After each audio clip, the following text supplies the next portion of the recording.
Vamos a inclinar el rostro para pedir la dirección de Dios para el estudio de su palabra esta noche. Oh Padre querido, una vez más vamos a abrir la Sagrada Escritura y no queremos hacerlo sin tener la seguridad que tu Espíritu se va a mover. Enséñanos, Señor. No queremos leer la Biblia simplemente por leerla, queremos extraer las lecciones que se pueden aplicar a nuestra vida, que nos pueden ayudar a crecer en la experiencia espiritual. Estas personas lindas que han venido esta noche han venido para crecer, para aprender. Y tú nunca dejaste a los hijos sinceros que vinieron a ti volver para casa vacíos. Por lo tanto, coloca tu palabra en el corazón y en la mente de cada uno. Y que esa palabra poderosa produzca frutos para vida eterna. Y que esos frutos se puedan ver extraordinarios, maravillosos, lindos en la vida de cada uno. En el nombre de Jesús. Amén. Permítanme retirar esto un poquito antes de comenzar. Vamos a continuar leyendo la epístola a Filemón, la epístola de San Pablo a Filemón. Una de las cosas lindas de la Biblia es que la Biblia es como una mina. Tú entras y vas cavando y vas encontrando piedras preciosas, pepitas de oro, cosas lindas y maravillosas. Si yo volviese a ser un pastor joven, me propondría predicar de Génesis 1:1 hasta Apocalipsis 22, el último versículo. Versículo por versículo. Hay tanta joya, hay tanta piedra preciosa, hay tantas enseñanzas. El tema de hoy, por ejemplo, solo la epístola a Filemón daría para predicar unos 20, 25 sermones. Yo voy a predicar solo 4. Pero los textos de esta noche, a partir del versículo 4, enseñan lecciones lindas. Yo voy a tratar de sacar algunas porque no nos da el tiempo. Miren, el versículo 4 dice así: doy gracias a mi Dios, haciendo siempre memoria de ti en mis oraciones. Solo ese versículo, miren, las ideas que podríamos comentar y profundizarnos. Doy gracias a mi Dios, mi Dios. Ahí hay un sermón. Mi Dios. El cristianismo no es tener un Dios, es tener mi Dios. La experiencia del otro no me sirve a mí, yo tengo que tener mi experiencia. La oración del otro puede ayudarme de alguna manera, pero yo tengo que tener mis milagros, yo tengo que ver las cosas lindas que Dios hace en mi vida. Esa experiencia, mi Dios, yo no voy a comentar mucho esto. Mi Dios. Ustedes saben que Dios no reconoce nietos, solo reconoce hijos. Si el padre de ustedes fue un hijo de Dios, naturalmente tú eres un nieto de Dios, porque eres hijo del Hijo de Dios. Pero si tú vas a la Biblia no vas a encontrar un versículo que diga nietecitos míos, queridos nietos, pero vas a encontrar muchas expresiones: hijitos míos, hijos amados, porque Dios no acepta nietos. Y si hay un joven, quiero decir una cosa: la experiencia de tu padre no te sirve. Tú tienes que tener tu propia experiencia. Tu Dios, mi Dios. Bueno, vamos a dejar. Doy gracias a mi Dios. Ahora mira, doy gracias a mi Dios haciendo siempre memoria de ti en mis oraciones. Doy gracias cuando oro. Hasta aquí en su oración Pablo no está pidiendo nada. Mejor dicho, en la oración que Pablo presenta aquí en la epístola a Filemón no pide nada. Pablo pide a Filemón, pero a Dios no le pide nada. A Dios solo le agradece. Agradece. Agradece inclusive por la vida de Filemón. Nosotros tenemos una falsa idea de que la oración es para pedir. Y yo no digo que la oración no tenga que tener una petición. Claro que la oración tiene petición. Pero 90% de la oración debería ser gratitud. Reconocimiento de las cosas maravillosas que Dios ha hecho. El otro día alguien me dijo, pero pastor, Dios no hace nada maravilloso en mi vida, ¿de qué le voy a agradecer? Está todo mal, no tengo empleo, no tengo documento, no tengo salud, mi hogar destruido. Agradécele. Debemos agradecer a Dios inclusive porque las cosas no están saliendo como queremos. Debemos agradecer a Dios inclusive porque las cosas aparentemente nos están saliendo mal. Estoy viendo colportores por ahí, no sé. Mi corazón me dicen que son colportores. Esos de corbata roja son colportores, ¿o no? Ah, son diáconos. Tienen cara de colportores. Cuando no te abren la puerta, agradece a Dios. ¿Tú serías capaz de recibir el diagnóstico del médico que dice que estás con cáncer y arrodillarte y agradecer a Dios? Difícil, ¿no es cierto? Pero ¿sabes por qué es eso? Porque estamos acostumbrados solo a pedir. Y la oración para nosotros es un instrumento de convencer a Dios para que haga lo que queremos. Pero oración no es eso. Porque Dios sabe lo que necesitas antes que pidas cualquier cosa. Entonces, si Él ya sabe lo que necesitas, ¿por qué tienes que orar? Es que tú no oras para convencerle a Dios de nada. Si alguien quiere hacerte el bien, es Dios. Si alguien quiere que tengas un buen empleo, si alguien quiere que tengas buena salud, si alguien quiere que tengas un hogar feliz, si tu hijo está aplicando para una gran empresa, si alguien quiere que tu hijo entre, es Dios, más que tú. Dios quiere lo mejor de lo mejor para ti. Entonces no creas que tú pasas la noche toda, Señor, que mi hijo entre a la empresa, que mi hijo entre, que mi hijo... Dios te va a contestar. Ese es el concepto que nosotros tenemos. Dios ya te contestó hace mucho tiempo. Dios quiere lo mejor de lo mejor para ti. Pero ¿y si no entra? Y si no entra es porque eso es lo mejor para ti y para tu hijo. Solo que es duro aceptar eso. Es duro aceptar eso. Yo tengo un hijo abogado y él estaba en el último año de Derecho. Estaba haciendo prácticas en el más grande estudio de abogacía de la ciudad de Brasilia, donde están todos los tribunales, la capital del Brasil. Y él estaba feliz y agradecía a Dios. Qué bendición que me dieron la oportunidad de hacer prácticas aquí, porque si hago un buen trabajo, pues me van a asimilar al más grande escritorio o buffet de abogados de aquí. Y un viernes, bueno, cuando él entró, dijo que no podía trabajar el sábado. Le dijeron, está bien, no hay problema, pero un viernes el jefe le dijo, mira, mañana a las 10 de la mañana te necesito aquí. Él le dijo, pero hicimos un trato, yo no puedo. Pero es solo mañana. Nuestro trato sigue en pie. Todos los sábados tienes libre, solo mañana. Es una excepción. Yo no estoy diciendo que trabajes todos los sábados. Sí, doctor, pero no puedo. ¿Cómo no puedes? Yo te doy todos los sábados. Tú no me puedes dar un hito. Vamos a ser un poco maleables. Toda verticalidad no funciona en nada. Doctor, no puedo. ¿Quién es tu pastor para pedirle permiso? No, que no se trata de mi pastor, se trata de mí. Pero tú no eres un abogado, tú no tienes cabeza abierta. No me vas a decir que una horita va a destruir tu fe, va a mudar no. Doctor, no puedo. Bueno, yo te espero. Ahora, si no vienes mañana, el lunes ya no te presentes.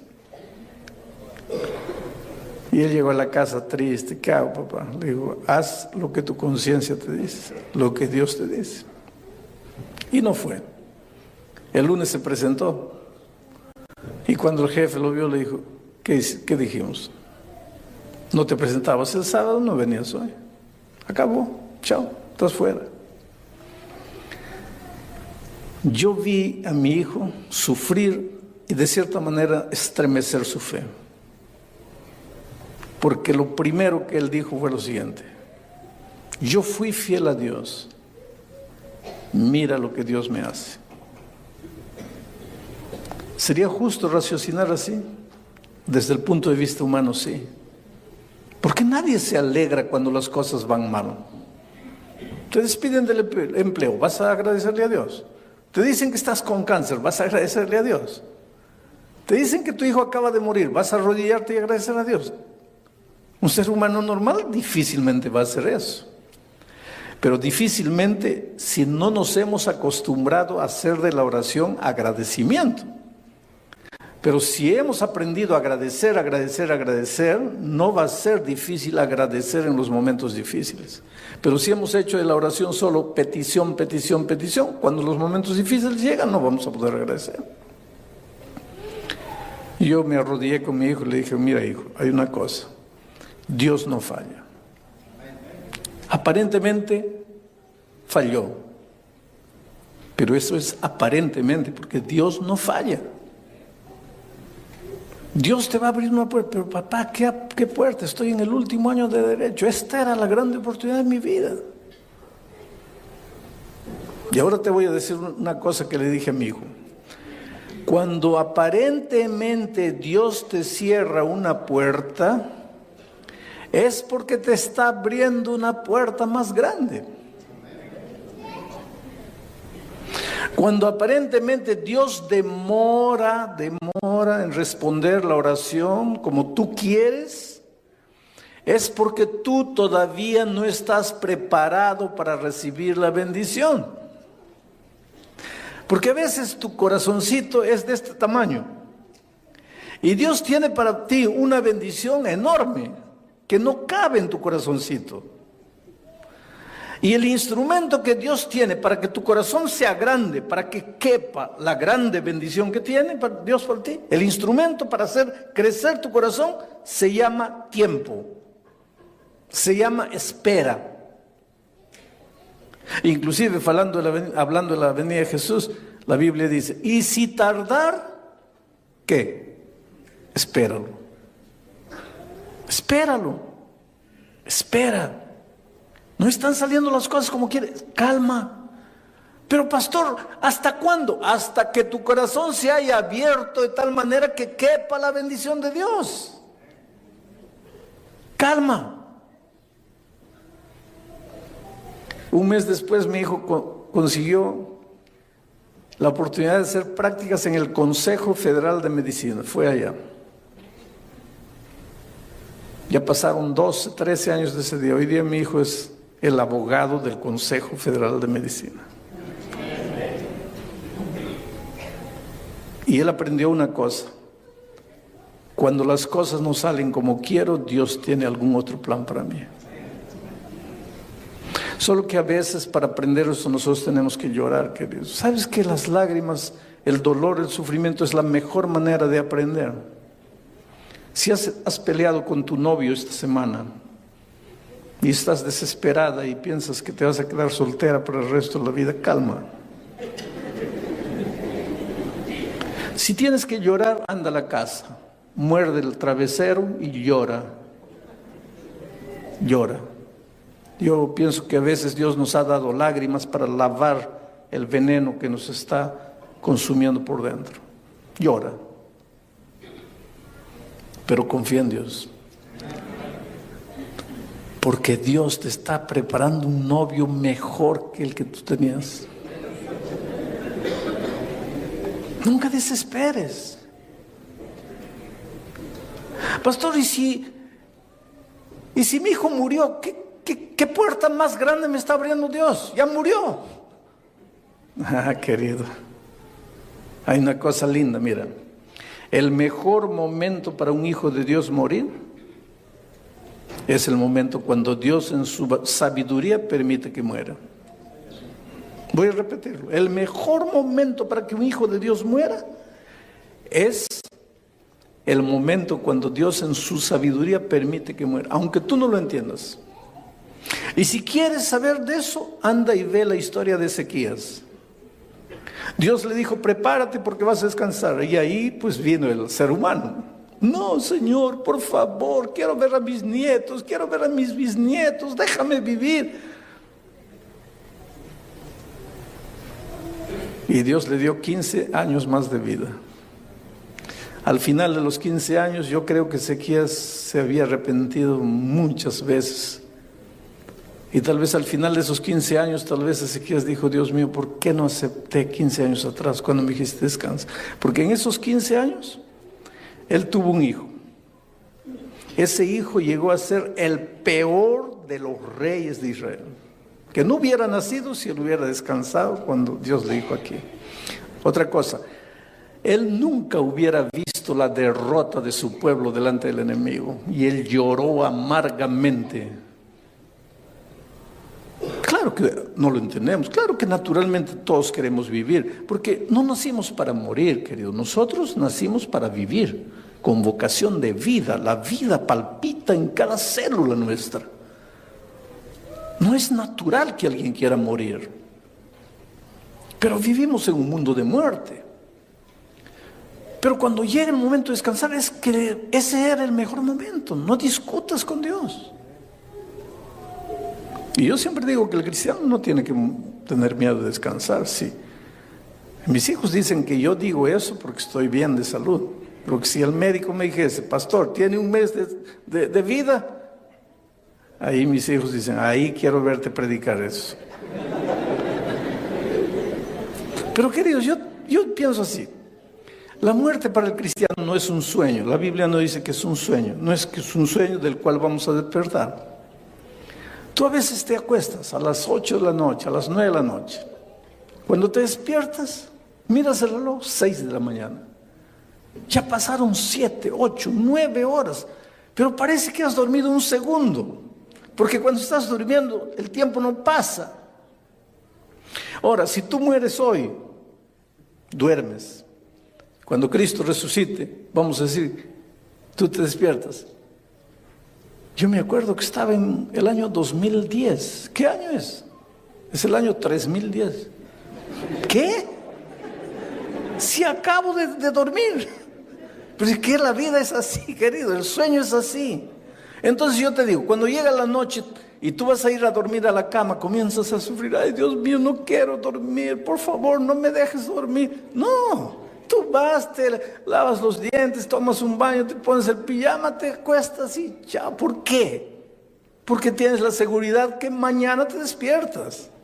Ahora, si tú tienes la esperanza que Jesús quiere colocar en tu corazón, llegó el momento de descansar, pues chao. Porque mañana me despierto cuando la trompeta suene. Entonces hay que agradecer a Dios. La oración de Pablo era una oración saturada de agradecimiento, gratitud, gratitud. No pedimos a Dios para convencerle a hacer lo que queremos.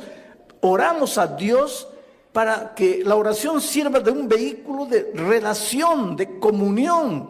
Lo importante de la oración no es lo que yo digo. Lo importante de la oración es la comunicación. Ya alguien puede estar preocupado con lo que estoy diciendo. Voy a repetir. La importancia de la oración no es lo que digo. La importancia de la oración es la comunión, la comunicación. Eso es como una pareja. En la noche está ahí el hombre aquí, el esposo aquí, la esposa aquí conversando. Hablan de tonterías. No hay nada de esencial. Pero lo importante no es lo que están diciendo, es la comunión. Es la comunión. Lo importante de la oración es la comunión. Agradece, agradece, agradece. Ahora hay otra cosa interesante en el aspecto de la oración aquí. Mira, dice, doy gracias a mi Dios, haciendo siempre memoria de ti. Está hablándole a Filemón. En mis oraciones, aquí Pablo está hablando de la oración intercesora, de la oración intercesora, de orar por otro, ora por otro. Ahora te voy a explicar por qué es importante la oración intercesora. Porque hay gente que me dice así, pastor, vamos a decir que Homero, el buen Homero, el famoso Homero, y grande compañero mío, por eso hago bromas con él. Homero no quiere saber nada de Dios, vamos a decir, ¿no? Porque es un santo hombre de Dios. Pero vamos a decir que no quiere saber nada de Dios, no quiere saber nada de Dios. Y yo oro y oro y oro por él. Y él no quiere saber nada de Dios. Entonces viene alguien y me dice, pero ¿para qué pierdes el tiempo orando por él si él no quiere saber nada de Dios? Dios no va a obligar, no lo va a obligar a él. ¿Por qué? ¿Por qué oras si él no quiere saber nada? Ahora te voy a decir por qué oras. Es que hay un conflicto cósmico. El conflicto entre Cristo y Satanás, el conflicto entre el bien y el mal. Si Dios viene a trabajar en el corazón de Homero, él no quiere saber nada, no pide nada, y Dios viene a trabajar en el corazón de él. En el esquema, en el bosquejo del conflicto cósmico, el diablo agarra a Dios y le dice así, espera un poco, ¿dónde está la libertad que le diste a los seres humanos? ¿No los hiciste libre? Ahora, ¿él te está pidiendo que trabajes en su corazón? No. Entonces, ¿por qué lo molestas? Déjalo tranquilo. Y Dios se queda sin argumento, porque tiene razón, si él es libre, Dios le ha dado libertad. ¿Cómo es que su espíritu va a estar trabajando con él si él no pide? Pero cuando yo oro por él, y el espíritu viene a trabajar en el corazón de él, y el enemigo le dice, ¿por qué le estás molestando si él no pide? Mi oración intercesora le da un argumento a Dios. Porque Dios dice, está bien, yo no estoy atendiendo la oración de él porque él no está pidiendo nada. Yo estoy atendiendo la oración de él porque él está pidiendo.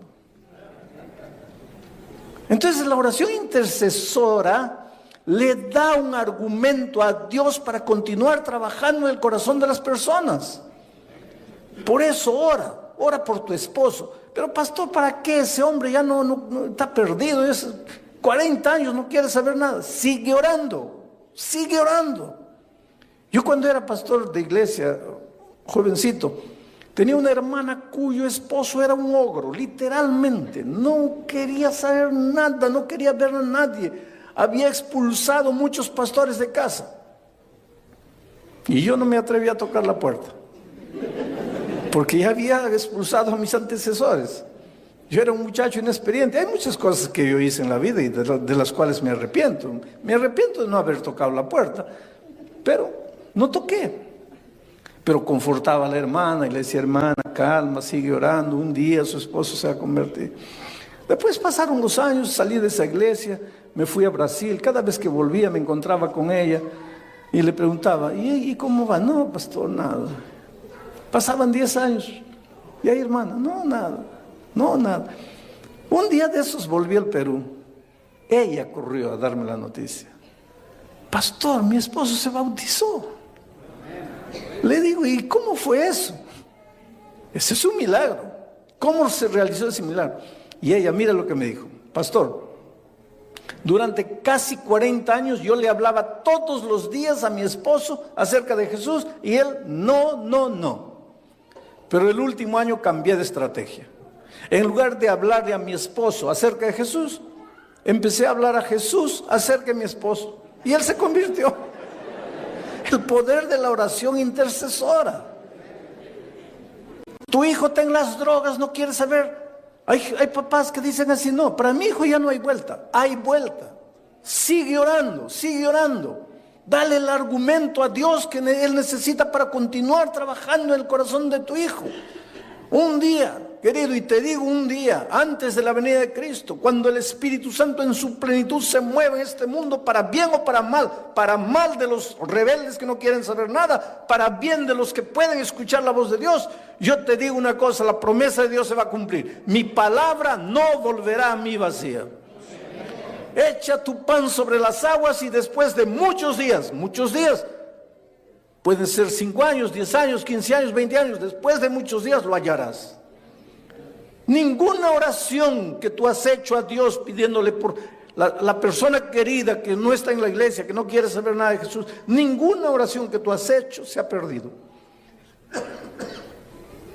Un día te vas a sorprender con las cosas maravillosas que Dios va a hacer en la vida de las personas. Y te digo una cosa, querido. Si una sola cosa tendrías que llevar esta noche para tu casa, lleva la esperanza, la seguridad de que Dios va a traer de vuelta a la persona querida tuya que está afuera. La persona que no quiere saber nada de Jesús. Dios es maravilloso y Él va a hacer ese trabajo.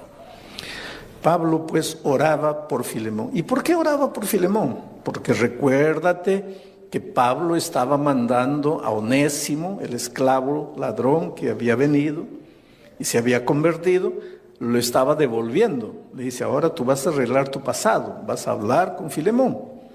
Entonces Pablo, al mismo tiempo que mandó a Onésimo llevando la carta, él se quedó orando para que el corazón de Filemón se abriese de tal manera que perdonase a su siervo. Hay otra cosa interesante, en los versículos siguientes dice así, Pablo le dice a Filemón, porque yo oigo del amor y de la fe que tienes hacia el Señor Jesús y para con los otros santos. Quiere decir que Filemón era un buen cristiano, amaba a Jesús y amaba a las otras personas. Ahora aquí hay una cosa interesante, el que ama a Jesús debe amar a las otras personas.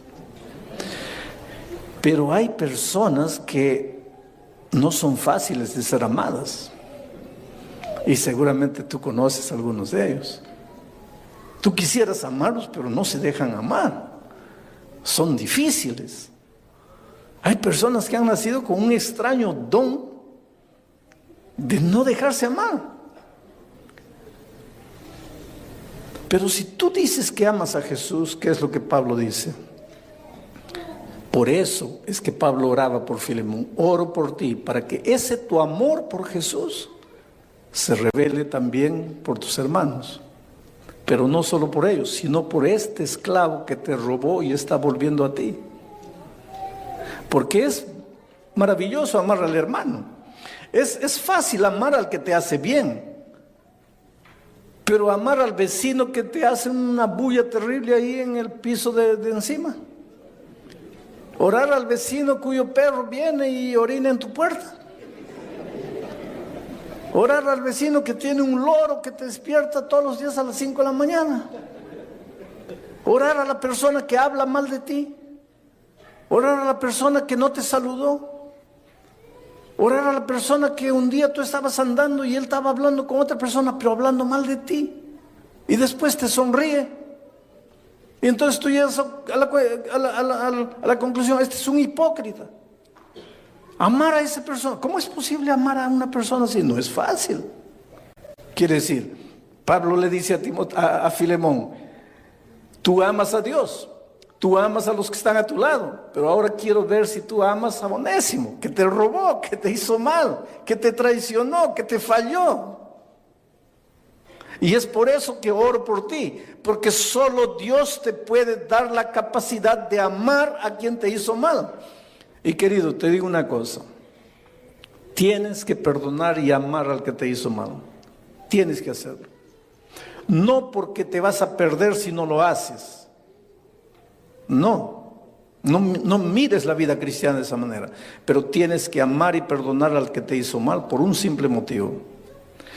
Porque si tú no eres capaz de perdonar, si tú guardas un poquito de resentimiento en tu corazón, un poquito de rencor en tu corazón, jamás vas a disfrutar de la vida en su plenitud. No vas a disfrutar. El dinero no te va a hacer feliz. La familia no te va a hacer feliz. El buen empleo no te va a hacer feliz. Compras una ropa, no la usas.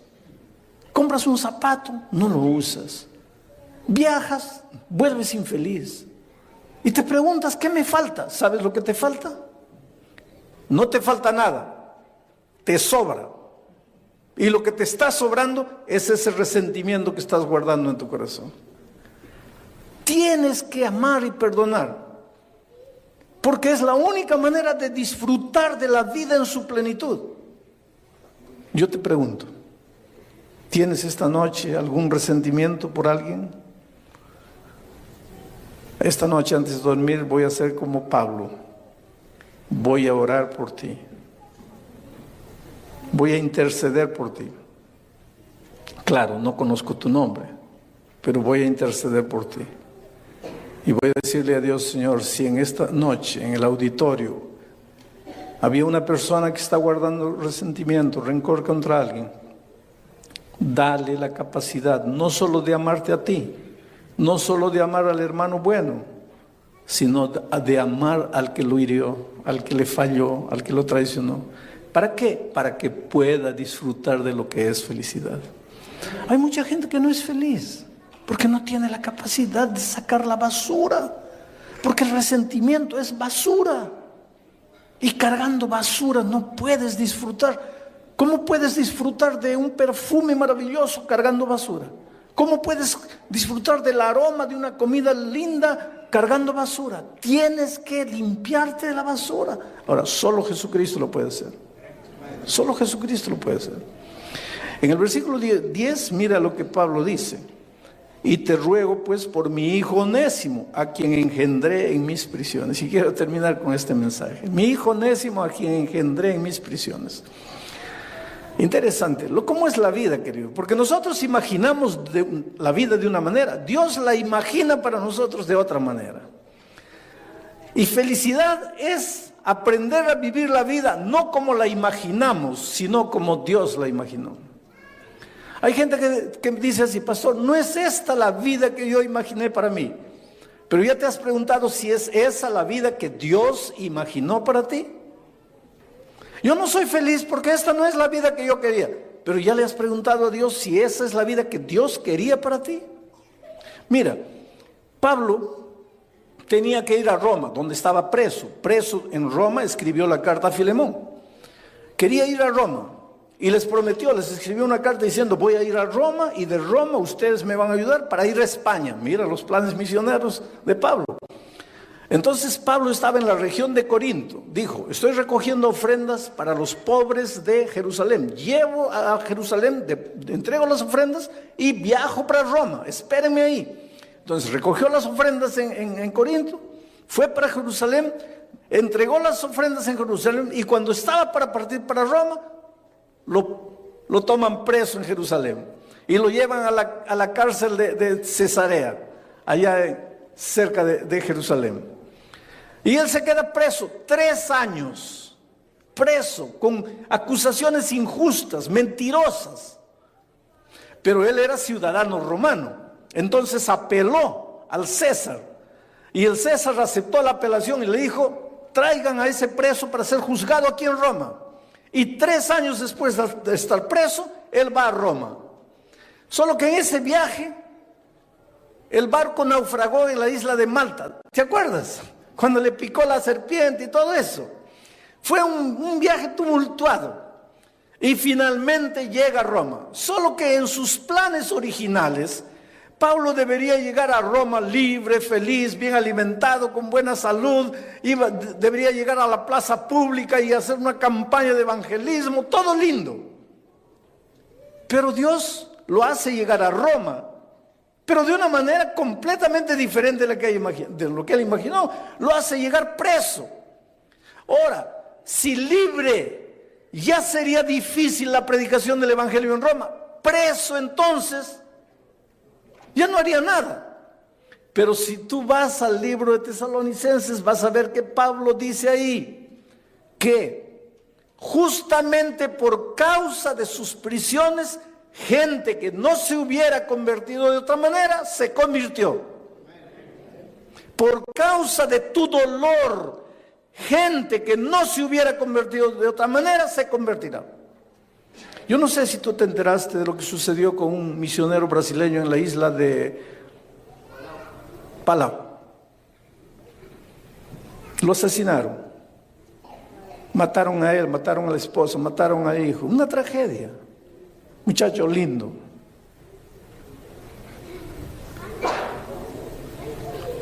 Los padres de él viajaron para allá. Imaginen encontrar a su hija, la nuera, a la nieta muerto, y al nieto muerto y a la nietecita toda herida. Lo primero que tú imaginarías es, ¿dónde está Dios? ¿Qué Dios es ese que no cuida?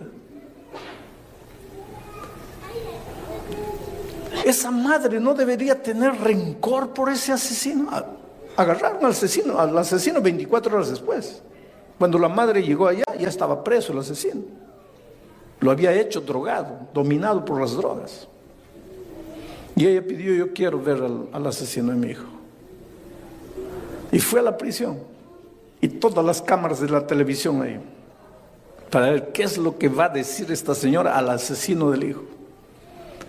Todos los órganos de información ahí.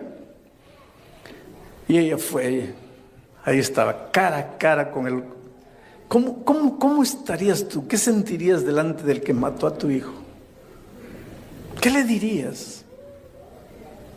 Y esa señora miró al hombre y le dice: mira, tú no sabes el dolor que me has causado. Tú no sabes el dolor que has traído a nuestra familia. Tú has acabado con lo más precioso que tenía. Pero yo vine para decirte que te perdono y que Dios tenga piedad de ti. Aquello fue tan impresionante porque la televisión estaba, los órganos de información estaban. Aquello fue tan impresionante. El pobre misionero ahí, en 2 años de ministerio que tenía, no había hecho mucha cosa. Duro el evangelismo. Pero el testimonio de la madre impactó tanto que el pastor que fue en su lugar tuvo el terreno mucho más fácil para la evangelización. Que Dios tiene sus caminos. El problema nuestro es que cuando el dolor llega, nos desesperamos. Cuando muere alguien, nos desesperamos. Un accidente, nos desesperamos. Un cáncer, nos desesperamos. Estoy perdido.